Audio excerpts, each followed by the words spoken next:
Welcome to The Explainer. Today, we're diving into a powerful letter sent to one of the most chaotic cities in the ancient world. We're going to unpack how its message of unity and purpose was designed to literally change everything for the people living there. Okay, so let's get right into it. To really understand this letter, you first have to picture the world it landed in.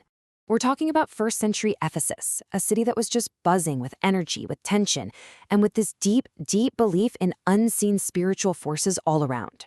But before we even get to the city, there's a little mystery we need to solve. For a long time, scholars have actually debated who wrote this thing.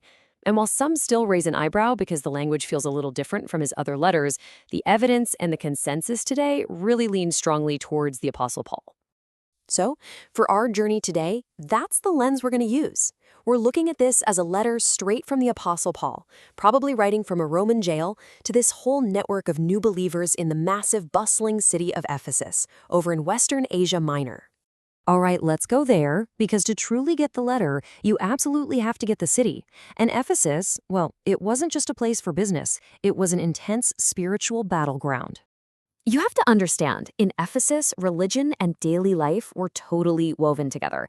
Magic, astrology, pagan rituals, this was just normal, everyday stuff. People were always looking for protection and power from things like the Grammata, which were these 6 magic words believed to hold immense power. This was literally the air they breathed. And wow, this slide right here really captures that spiritual intensity. You had these local exorcists who saw the power connected to Jesus and thought, hey, we can use that. They tried to use his name like it was just another magical formula. Well, it backfired, spectacularly. It was a pretty clear sign that this new faith was something completely different from the magic they were used to.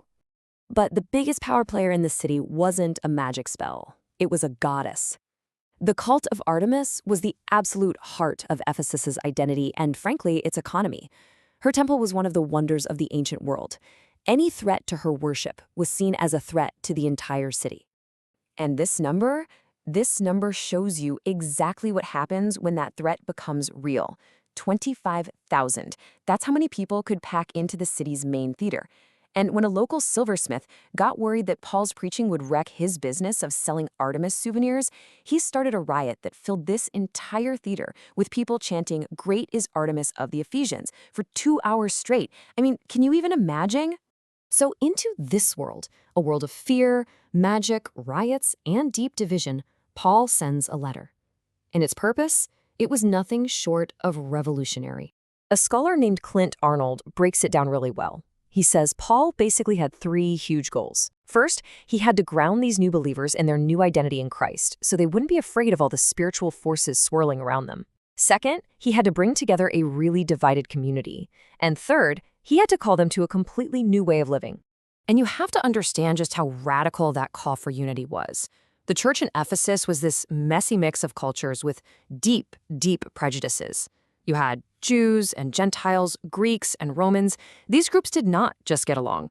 Paul's message was that in Christ, all those ancient walls of hostility were completely demolished. They were now one family. So, how in the world does a letter pull off such a huge task? Well, Paul doesn't just hand them a list of rules, no. He completely reshapes their entire understanding of reality with a few core, world-altering themes. The solution was just profound. First things first, Christ's power is supreme. It's bigger than Artemis, bigger than magic, bigger than anything. Second, they weren't just a random collection of people anymore. They were now one body, where every single part is essential. And third, they had a brand new identity, as adopted children in God's own family, his household. And you know, this new identity wasn't just some new title they got to wear, no, it was a calling. Being part of this new, incredibly privileged family of God demanded a totally new lifestyle, one that actually reflected the amazing honor they had been given. And Paul doesn't waste a single second getting to this incredible vision.